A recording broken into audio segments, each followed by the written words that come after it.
Hello and welcome back to my channel, and in today's review we're going to be taking a look at the newly released Transformers masterpiece MP-45 Cybertron Espionage Bumble version 2.0, also known as Masterpiece Bumblebee, based on his Generation 1 look. If you are in the market for picking one of these figures up, then I definitely recommend that you check out Shozi's store, and for that there will be links down in the description box below where you can pick up both this figure as well as other transforming collectibles. Taking a look at the figure's packaging, as you can see, we've got a really awesome image of the character in his vehicle mode, Volkswagen Type 1, Bumble version 2.0. There should be a 2.0 there, however, unfortunately, the packaging did come slightly damaged. As you can see, we've got a really awesome image of the character in his robot mode with the official VW Bug logo. The side of the packaging has an image of Bumblebee wielding his blaster. Flipping around to the back of the box, as you can see, we've got a brief description of the character in what I imagine would be Japanese.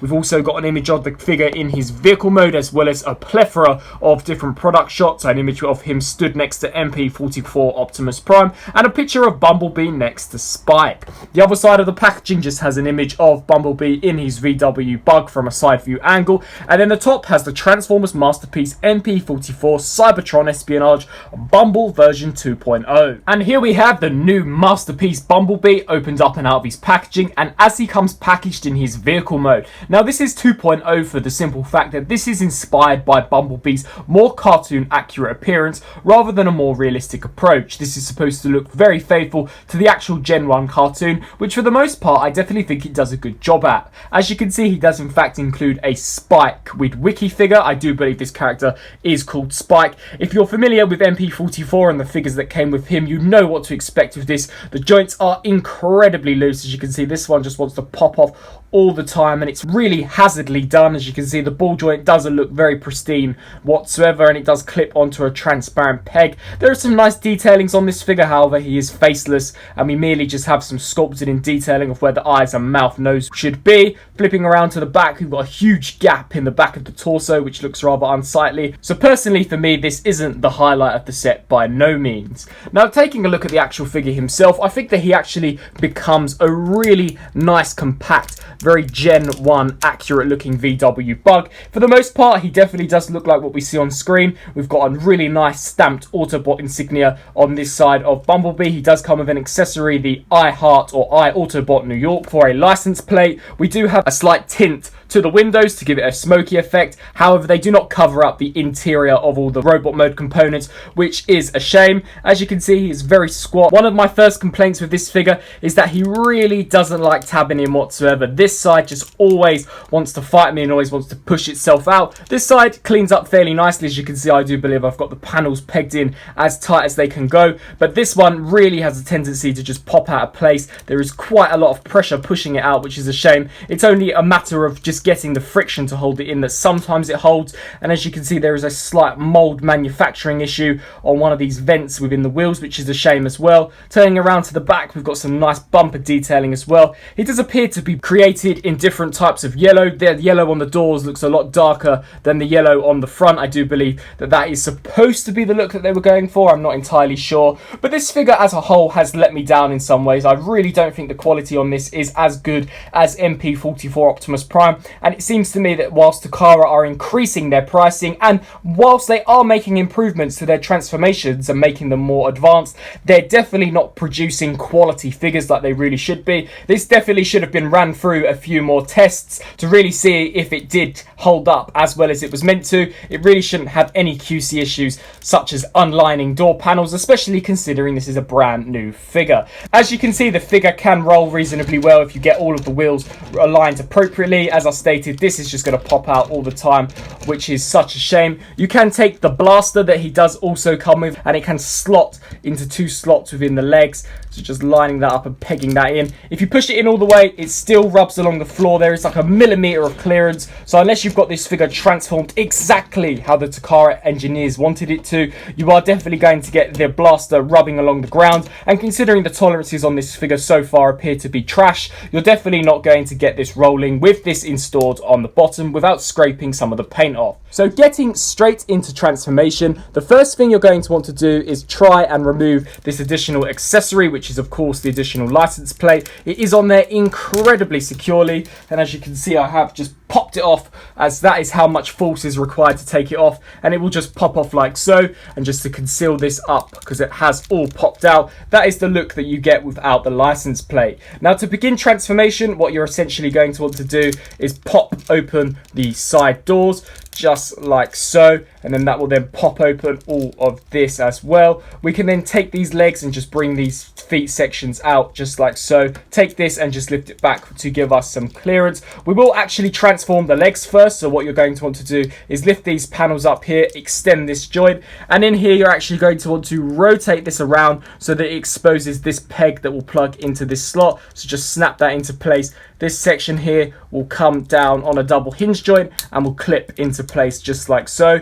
And now repeat the same process for the other side. Extend this joint just like that, and then rotate it around so that we can expose this tab, which will plug into this slot. So snap that into place, bring this section down as well, and just snap that into place. And there we have the thighs and the shins fully transformed. Turning now to the foot conversion, this can get rather tricky. You're going to essentially want to take this and just get the foot in a position so that the front bumper is facing this way. What we can then do is take this wheel and bring this under, rotate this fender all the way around, and just have it rest in there. What you can then do is extend this joint here and bring this down just like so. Perhaps you should compress this. It really is up to your own interpretation. I do believe the instructions state that you should extend it. We can then collapse this section here and then collapse that just like so. And if you wish, you can compress it then. And that is the leg configuration for the main base of the foot. You're going to want to repeat the exact same process now for this side. So come to this section here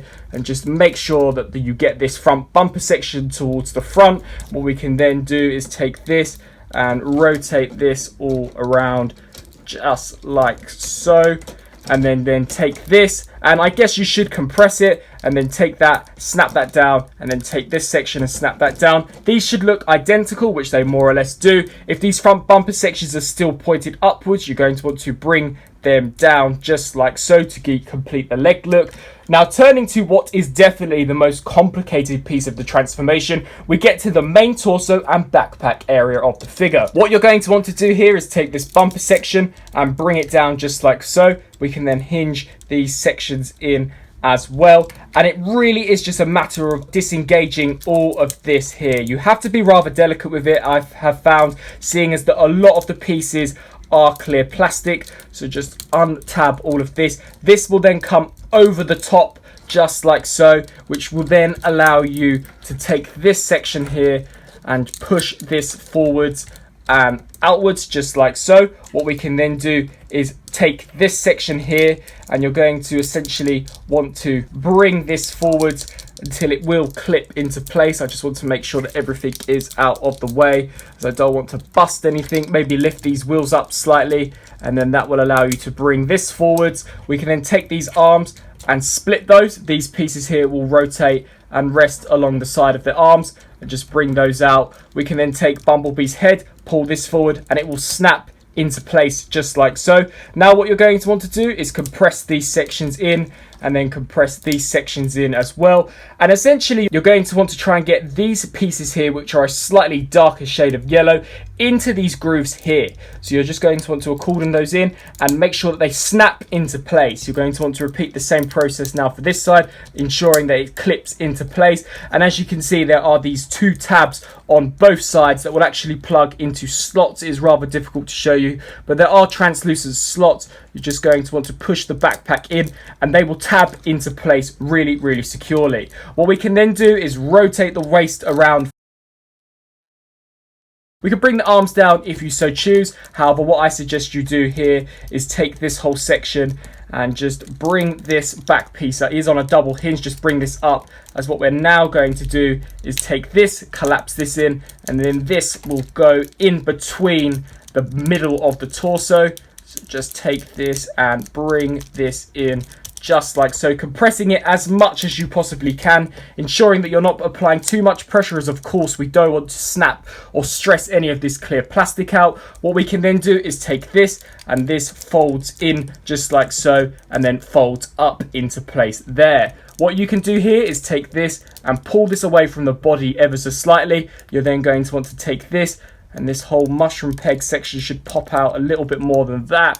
And then you can take this and rotate it in between this bumper section and the main windshield, and then clip that over the top of the windshield. This piece here you're going to want to bring down, and then you can push the wheel even more flush, and this whole piece here will actually tab into this notch here. So just take this and snap that into place, and then bring these arms down just like so, rotating the bicep areas around, just getting this figure all organized and arranged so that he is 100% accurate. And there we have the full transformation of MP-45 Bumblebee into his robot mode. So as I'm sure you'll be able to tell from that transformation sequence, this figure isn't necessarily the most easiest figure to convert, despite his extremely minute size. This figure does have a very involved transformation. I wouldn't necessarily say it is complex, it is more of just a matter of how many steps it does take to get him from vehicle mode to robot mode. But as you could tell from that transformation segment, the majority of the steps go fairly smoothly, and we are left with a reasonably fairly accurate version of Bumblebee to how he looked in that Gen 1 cartoon, at least from the front. This figure looks almost identical to the on-screen 2D render of Bumblebee from Generation 1. That is of course until you begin to turn him around to the side, and we've got this accumulative massive mess at the back. I really don't know what the Takara engineers were thinking when they designed this. I really wish they could have perhaps put some panels to hide some of this mess. It really doesn't look very nice whatsoever. It looks slightly better if you look at the back from a front perspective, as you don't see any of this, but all of this is really ugly, and I don't think it helps it all being a different shade of yellow. As you can see as well, the feet are very ugly at the back as well. They are massive. They really are big boots to hold this figure down, but from the front and even I guess from the side, he really does look very impressive. Taking a look at one of his head sculpts, I've opted to give him the more happy expression. This I think looks really nice. I'm a massive fan of the head design and the overall head sculpt of this character. It definitely emotes what we saw in Gen 1 with the horns sticking out at the top. I like the indentations to the middle of the visor. We have got an Autobot insignia for the chest, however unfortunately, as you can see, it is slightly off-centered. It doesn't look as if though it is dead center. It just does set off ever so slightly to the side, which once again really shouldn't be an issue on a masterpiece figure. As you move down, the arms too smooth out fairly nicely. I think that this kibble here does compress and look rather clean when posed next to the rest of the arm. You've got some nice detailings on the fingers. You can definitely pick out all the individual details, as well as this skirt section. The legs are very smooth and simplistic, much like the Generation 1 design, and I do actually quite like the foot design from the front, but as I stated, from the back they really do look awful. However, they're not much of an issue for me when compared to this massive backpack. Now, turning to some of the issues that I have with this figure, the first of all is how loose the legs are. As you can see, I'm just merely shaking the figure, and this leg in particular is incredibly loose. This is something that should not be apparent on a masterpiece figure whatsoever, especially considering how expensive he is. Now, straight out of the packaging, I noticed the extremely loose joints after transforming him. I noticed the crooked Autobot insignia, and I also noticed the paint scuff on the top of the figure's helmet. Once again, something which shouldn't be apparent whatsoever. If you take a look at the arms as well, you can also pick out where the very hazardly done paint apps have been applied. This section here where the elbow joint doesn't look very clean whatsoever, and it looks even worse on this side. You can actually see some air bubbles where air has actually become trapped under the paint app, which doesn't look very good at all. When you turn the arms to the side, there is this absolute awful detailing on the underside. This looks horrifically scratched and really doesn't look very professional nor clean whatsoever, and we do also have some of that on the underside as well. It really shouldn't be a issue for this figure, especially considering his price point. But other than those gripes, which I actually think are massive drawbacks, he does actually look really cool. Now, turning to articulation, the head is on a ball joint, so you can get him to look upwards that far as well as down to about that far. He can tilt side to side as well as rotate left and right. If you utilize the neck joint, you can hinge it forwards and backwards to help accommodate articulation. The arms, due to transformation, you can utilize this joint to lift them up, or you can also utilize an incredibly tight shoulder joint in order to get that range of motion out, and utilizing this transformation joint, you do get a fantastic degree of motion out of that. They can rotate the full 360 degrees as well as rotate at the bicep. There is a double joint at the elbow. There's a joint here and a joint here, so there is a great range of motion out of the elbow. The wrists are on swivel, so they can rotate 360, and they can also hinge at the fingers. You would think from transformation that this figure had a fantastic waist joint. However, unfortunately, it is very restricted due to the backpack, which is a shame. Unless you bring the legs forward, then you do get a slight more degree of motion, but with the legs backwards, you really don't get much whatsoever. Now, the legs are actually quite a funny looking joint. They have this hip skirt joint, which also moves like so, which is actually the loose joint, and then you have an incredibly stiff hip joint for the main leg. So if I hold this hip skirt in, as you can see, that is the range of motion that you get out of the legs going forwards. However, if you utilize the skirt section, you do get a much greater range of motion. So from what I can tell, there is essentially two joints. The hip skirt joint is what causes the looseness in the joints, whereas the actual hip joint for the leg itself does appear to be reasonably stiff.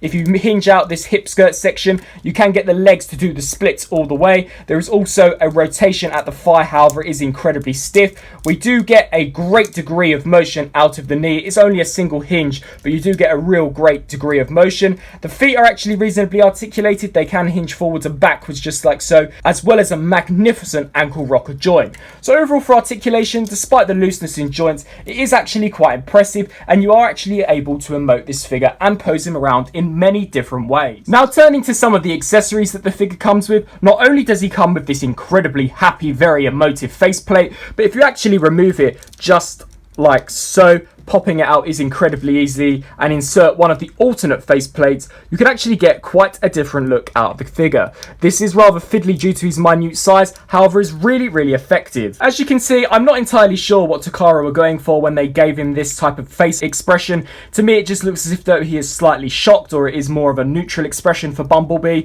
It really doesn't look very expressive whatsoever, so I'm going to go with this being the neutral expression. Swapping it out for a second time, you do get a slightly more emotive expression. To me, this looks as if though he is slightly smiling, but there really isn't much difference between this face sculpt and the face sculpt that I just previously shown. So for me, I either use the really happy emotive looking Bumblebee face sculpt, or this one, which is slightly more appealing than the more neutral, rather obscure looking faceplates shown previously. The figure also includes a very small blaster, however this has been detailed reasonably well. However, the entire thing is painted and is prone to paint chipping, which is such a shame. As well as the blaster, you do of course get a blast effect, much like MP-45 Optimus Prime, and you can just house this over the tip of the barrel just like so. However, once again, I wouldn't apply much pressure in plugging this on, as you can see, I have already got a paint scuff on the nozzle of the barrel due to inserting the blast effect, which is such a shame. In order to insert it into the figure's hand, it is rather difficult. You essentially have to open the fist to about this degree and then just prop it in, and to me it does look as if though there should be a square peg in there to house these pegs here, but it really doesn't go in whatsoever. As you can see, it merely goes in. No matter how much force I push it in with, it will not tab in. I'm unsure whether that's intentional or not, but you have to ensure that the fingers are over the tip of the trigger finger, and then it's just bringing the fingers in, and that is how he effectively holds the blaster. This tab does not peg in whatsoever.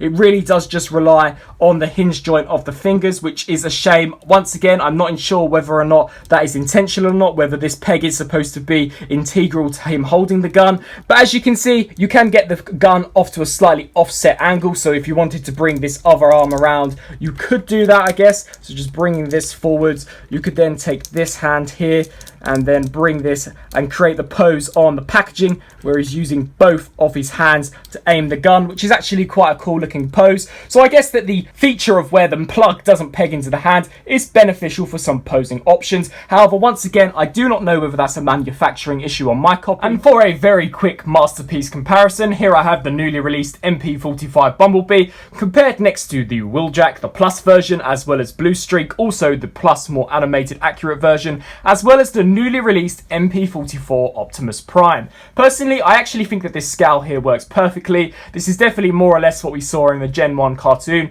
so despite Bumblebee's minute scale, I definitely think that he sizes up with the rest of the Autobot team incredibly well. Some things to note is that this figure also comes with the traditional Masterpiece collector's card. This has got some fantastic artwork of Bumblebee in both his robot mode and his vehicle mode, and flipping it around to the back we have some product shots of robot mode and Volkswagen vehicle mode with some statistics on the back. He also does include a sticker sheet, however there is no indications whatsoever on the instruction manual of where these are supposed to be placed, and as I stated, I'm not familiar necessarily with the G1 cartoon, so these are not something that I'll be using on my figure. Also, if you do order through Shozy Store, you do of course get the exclusive Transformers Masterpiece MP-45 collector's pin, and this comes in a really nice, very premium looking black cardboard box, and opening it up does reveal a die-cast pin, which as you can see, I won't be opening it out of the bag, but you've got Bumblebee's head sculpt, Transformers Masterpiece Takara Tomy with the MP-45 logo, which I actually think is a really nice touch on these figures. It's also styled to go with the Matrix of Leadership motif, so this is definitely a really cool collector's piece to have. So that has been my review on the Transformers Masterpiece MP-45 Bumblebee version 2.0.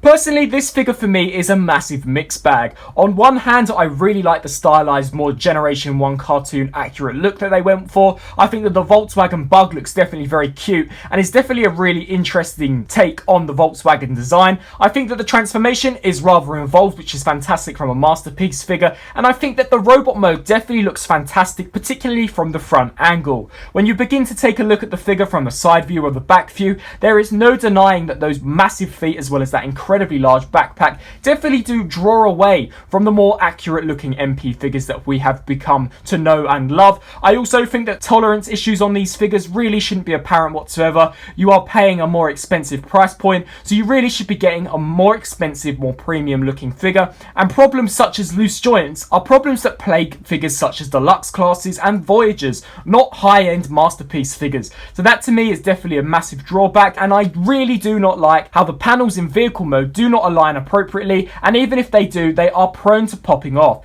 The figure also has a plethora of different paint application errors all over the figure, including blemishes, paint that hasn't set properly causing air bubbles to bubble beneath the surface, as well as crooked Autobot insignias. Despite all those flaws, there is no denying that this is probably the most accurate rendition of that G1 Bumblebee, at least based on his actual cartoon appearance. This figure definitely captures the look that we see in that cartoon, and I actually think that overall it is quite a cool figure, despite me ranting on about some of its tolerance issues, all of which should not be apparent on a Masterpiece figure. As a whole, I definitely really like the overall look of the figure, despite some of the issues I have with the backpack and the clunky feet. I definitely think that he's quite cute, and he definitely does fit in with the rest of the G1 Masterpiece figures. With all that being said, if you are in the market for picking one of these figures up, then once again, I highly recommend that you should check out Shozy Store. They have fantastic customer service, an amazing replacements parts service, as well as just an entire range of different collectible figures, all of which you can check out down in the description box below.